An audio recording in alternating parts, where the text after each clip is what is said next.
Bienvenue pour ce nouveau numéro du Moment MMA. Comme à notre habitude, nous allons faire le tour de l'actualité des arts martiaux mixtes. Et commençons avec Joaquin Buckley, qui sera notre main event du week-end. Ça se passe chez les moins de 77 kilos, les poids welter, et il fera face à l'ancien champion de la catégorie, Kamaru Usman.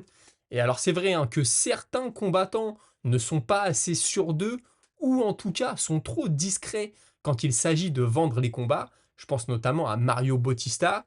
Lui, Joaquin Buckley, il n'y va pas avec le dos de la cuillère, puisqu'il a déclaré, écoutez bien, que ce combat était comparable aux plus grands affrontements qu'ont pu connaître Mohamed Ali ou encore Mike Tyson. Rien que ça, forcément on a envie de lui demander pourquoi. Tout simplement parce que Ousmane, son adversaire, est capable d'être champion. En effet, il l'a déjà été, mais surtout il veut le redevenir. Et lui, en face, Joaquin Buckley, il veut aussi cette ceinture. Donc le retentissement de ce combat est énorme.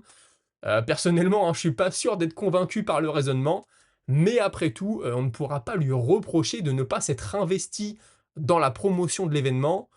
Il a aussi assuré ne pas sous-estimer son adversaire, pour lequel il a un énorme respect. En cas de victoire, il se considère comme le plus légitime pour avoir sa chance à la ceinture, bien plus que Makhachev, et ce pour plusieurs raisons. Premièrement, le combat entre le champion Jack Della Maddalena et le russe n'est pas un si gros affrontement que ça du point de vue du public. Deuxièmement, on a déjà vu des failles du côté de l'Australien, on sait ce dans quoi il est bon et ce dans quoi il l'est moins. Troisièmement, lui, il est invaincu dans la catégorie, et ce n'est pas seulement un vétéran qui enchaîne les combats, c'est quelqu'un qui met des KO, et ça même contre des adversaires classés. Point numéro 4, il est meilleur que Makhachev dans tous les domaines. Il rappelle au passage qu'il n'a jamais été soumis en carrière, et que ce n'est pas près d'arriver, pas contre le russe en tout cas. Donc son plan, vous l'avez sûrement compris, c'est d'affronter Jack Della Maddalena, et ensuite de défendre contre Islam Makhachev. Ce qu'il dit, ce n'est pas que Makhachev ne mérite pas une chance au titre, mais juste que lui doit passer avant. Et puis enfin, cinquième et dernier argument, si Makhachev bat Della Maddalena, il va se retirer, et donc pour la catégorie, ce n'est pas la meilleure des situations. Moi, mon avis là-dessus, c'est que ce n'est pas impossible qu'il passe devant Islam, parce que oui, l'UFC a déclaré que Makhachev combattrait pour la ceinture, mais ça ne veut pas dire que ce sera lors de la prochaine défense de Jack Della Maddalena. C'est vrai qu'on a entendu Maddalena justement dire qu'il y avait de fortes chances que son combat soit face aux Russes, mais pour l'instant, rien n'a été officiellement annoncé. Et puis on sait que Islam, il prend cette montée de poids très au sérieux, il veut prendre le temps de construire son corps, et donc s'il n'est prêt qu'au mois de décembre par exemple, et que l'UFC ou Jack Della Maddalena veut que la ceinture soit remise en jeu avant, je pense qu'il est possible de voir le vainqueur du combat de ce week-end avoir sa chance, même si bien sûr il y en a d'autres. Si Ousmane bat Buckley, je suis quasiment sûr qu'il va avoir sa chance. Si c'est Buckley qui bat Ousmane, j'émets quand même quelques doutes. Et puis enfin, il conclut Buckley en affirmant que être champion et le rester à l'heure actuelle dans la catégorie au vu du niveau est vraiment énorme, puisque cette catégorie justement n'a pas été aussi fournie en talent depuis l'époque de GSP, et je pense sur ce point-là qu'on peut plutôt lui donner raison. Kamaru Usman, maintenant son adversaire, lui, il a déclaré avoir été plutôt actif dans sa carrière depuis 2015, ce qui lui a laissé assez peu de temps pour faire autre chose en dehors de la cage. Donc, quand il a perdu son titre et qu'il est passé tout proche de le récupérer, il voulait prendre un peu de temps pour ça, justement, peut-être préparer sa retraite, etc. Mais est venue l'opportunité face à Shimaev, combat qu'il avait déjà demandé plusieurs mois auparavant. Donc forcément, il a sauté sur l'occasion. Il y a eu beaucoup de rumeurs pendant son absence. Il va revenir, il va pas revenir contre un tel, contre un autre. Lui, il pense tout simplement que le public voulait le revoir, surtout suite à sa performance face à Shimaev, justement. Le combat qui a été le plus proche de se concrétiser, c'était contre Rakhmonov, au moment où Bilal Mohamed s'est blessé. C'était au mois de janvier ou février, si je dis pas de bêtises. Lui, il voulait sauver l'événement, mais à la place, il y a eu Yann Gary. Avec le recul, il se dit que ce n'est pas plus mal, parce que chaque combat à ce stade de sa carrière peut être le dernier, et donc il pense qu'il doit avoir un camp d'entraînement complet. Il a aussi profité de cette période d'absence pour soigner quelques blessures, et puis la compétition commençait à lui manquer, et il est bien conscient qu'il n'a pas encore des années devant lui, donc il fallait revenir, et ce, dès maintenant. Buckley semblait être le seul disponible, et en plus c'est quelqu'un qui parle beaucoup, hein, je viens d'en parler justement, donc lui qui estime avoir compris l'aspect divertissement, l'aspect trash talk, beaucoup trop tard dans sa carrière, il va profiter de Joaquin Buckley pour vendre le combat. Et puis pour ce qui est du sportif, il le décrit comme un combattant puissant et agressif, un style bien sûr qui plaît en général au public. Il aurait préféré quand même affronter Sean Brady parce qu'il est classé numéro 1, mais il pense que de toute façon, en cas de victoire, dans tous les cas, il aura sa chance à la ceinture. Et puis l'objectif reste le même, toujours affronter les meilleurs disponibles, bien sûr. Par contre, s'il se place du point de vue de l'UFC, et que donc il pense au futur, hein, les mois qui vont venir, les années qui vont venir, pardon, il pense qu'il vaut mieux pour eux que lui s'incline afin que Buckley se construise un nom grâce à lui, et ce sera pour Buckley et pour l'UFC une façon de vendre plus de combats dans le futur. Mais d'un autre côté, il a aussi l'impression que l'UFC lui fait ce cadeau, lui donne un adversaire très bien classé. C'est une façon pour eux de lui rendre l'appareil parce qu'il a toujours été un bon employé. Et puis il a ensuite fait part de ses projets pour la suite, après en avoir terminé avec Buckley, en avoir terminé avant la limite, bien sûr. Il se verrait bien prendre le vainqueur de Jack Della Maddalena contre Makhachev, en précisant qu'il apprécie le russe, mais qu'un combat contre lui serait quelque chose de mémorable. Et puis la cerise sur le gâteau, laisser la ceinture vacante et aller chercher celle du dessus, très certainement donc face à Dricus du Plessis ou à Chimaev, d'après lui en tout cas. Toujours ce week-end, une mauvaise nouvelle maintenant pour le Québécois Charles Jourdain, qui a fait le gros de sa carrière chez les poids plumes et tente aujourd'hui l'aventure chez les poids coqs. Il devait faire face à Ricky Simon, mais une blessure à l'œil le force à déclarer forfait, la commission médicale ne l'autorisant pas à combattre avec une telle blessure. Il est donc remplacé par Cameron Smotherman. On sort de cet événement maintenant avec Joshua Van, qui lui sort d'une victoire le week-end dernier à l'occasion de l'UFC 316, pardon. Il remplace Manel Capé, blessé au pied, on en a parlé, et il sera donc opposé à Brandon Royval lors de l'UFC 317 à la fin du mois. Joshua Van, hein, c'est quand même 14-2 en carrière, 7 KO, une soumission et une série en cours de 4 victoires. Dernièrement, on entend de plus en plus parler de lui, et forcément une victoire sur Royval, ça le propulserait dans une autre dimension, même si bien sûr ça va être loin d'être simple. Brandon Royval, dans sa carrière, il en a vu et il en a stoppé surtout des ascensions. Sean O'Malley maintenant, chez les poids coqs, il est revenu sur sa performance du week-end dernier, notamment sur la phase qui a conclu le combat, hein, la soumission. Il n'avait pas l'impression à ce moment-là que la prise était si serrée que ça, et il pensait que Merab allait juste maintenir la position, comme il en a l'habitude, et puis soudain, il a été pris, ça s'est passé en une fraction de seconde, il a été surpris, hein, et puis il ajoute ensuite que lors de leur premier combat, le Géorgien était puissant, mais que cette fois c'était encore différent, c'était encore un niveau supérieur. D'après lui, Merab Dvalishvili est le meilleur poids coq de tous les temps. Alors forcément, on peut aussi se dire, si on est un peu médisant, que pour lui, Sean O'Malley, se dire qu'il a perdu contre le GOAT des poids coqs, ça rend la défaite un peu plus facile à avaler. Ceci dit, Merab est extrêmement impressionnant dernièrement. Il précise ensuite que la catégorie forcément va continuer à vivre dans les mois qui viennent, et que lui pense revenir pour le mois de décembre, et il verra à ce moment-là quelles sont les opportunités. J'ai vu passer à droite à gauche, hein, des personnes qui pensent qu'il doit se séparer de son coach et de son équipe et se rapprocher d'une très grosse écurie type American Top Team ou autre. Moi, je suis pas convaincu que ça fasse partie de ses plans.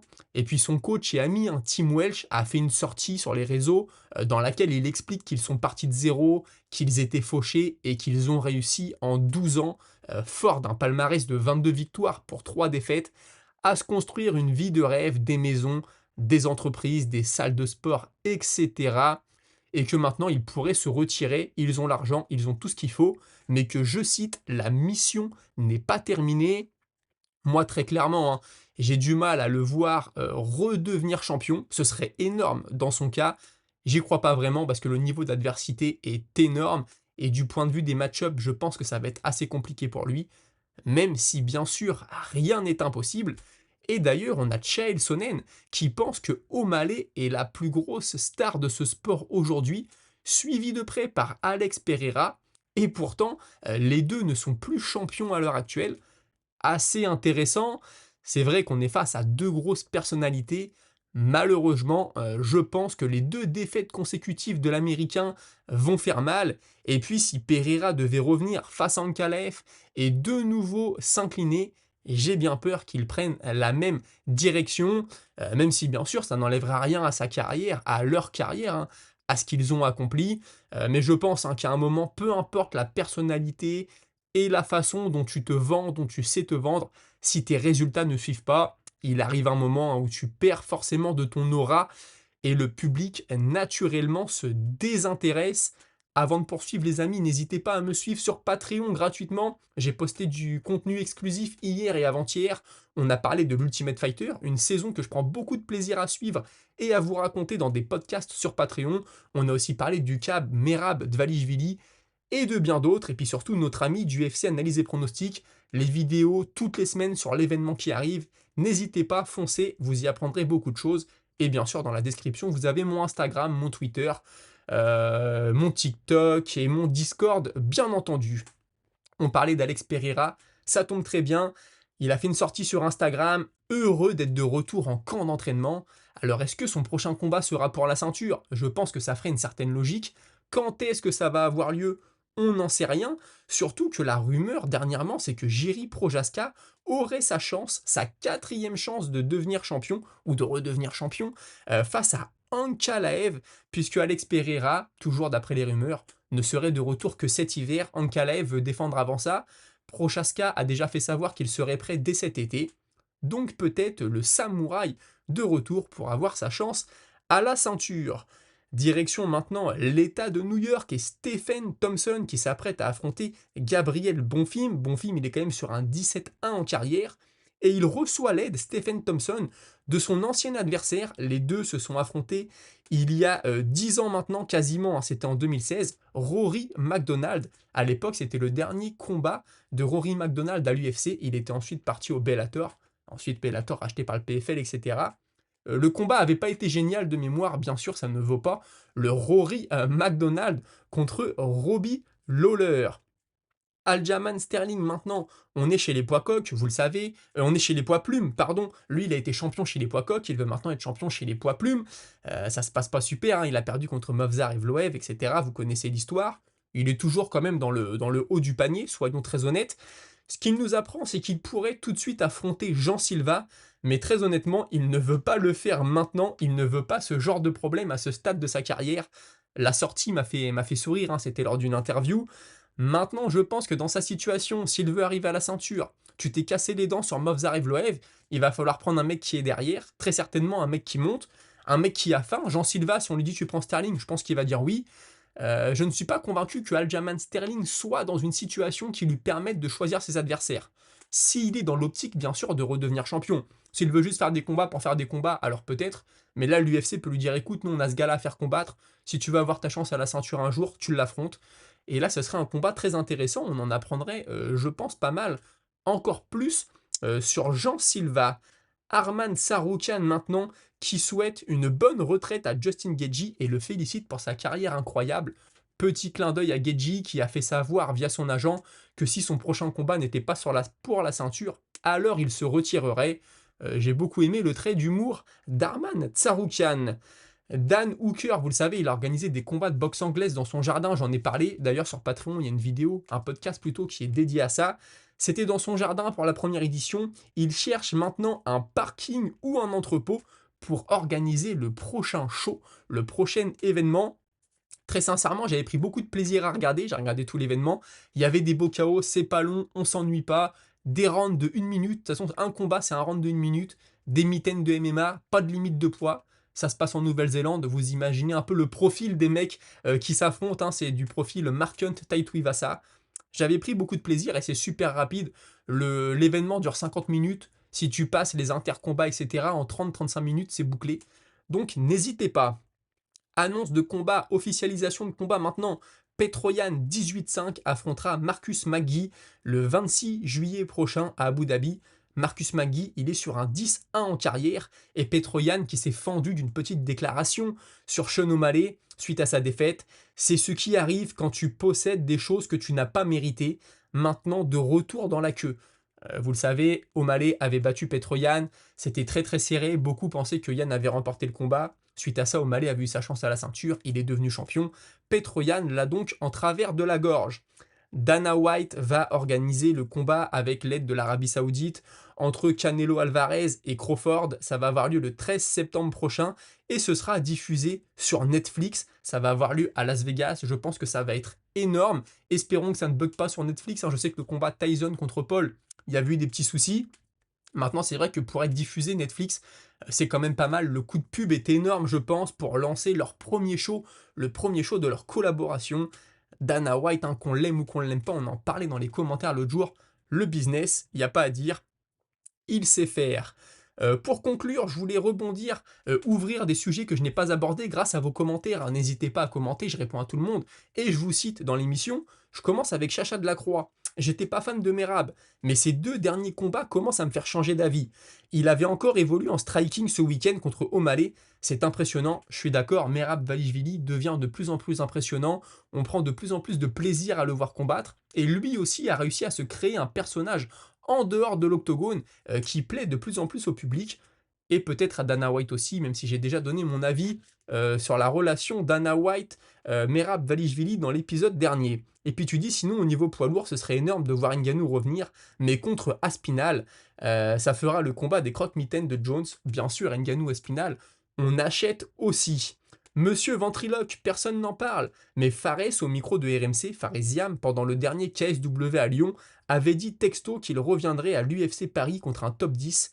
Et si on regarde le top 10 à 15, tous les combattants ont un combat, Dawson, Alvarez, Dariush, Moicano. Il reste BSD et Chandler. Contre BSD, j'y crois pas. Il y a le combat contre Gamrot qui se profile. Et l'UFC a besoin de Fares et BSD sur 2 combats différents pour avoir un maximum de combats possible pour l'UFC Paris. Donc soit l'UFC ne lui donnera finalement pas un top 15, soit il ne reste que Chandler.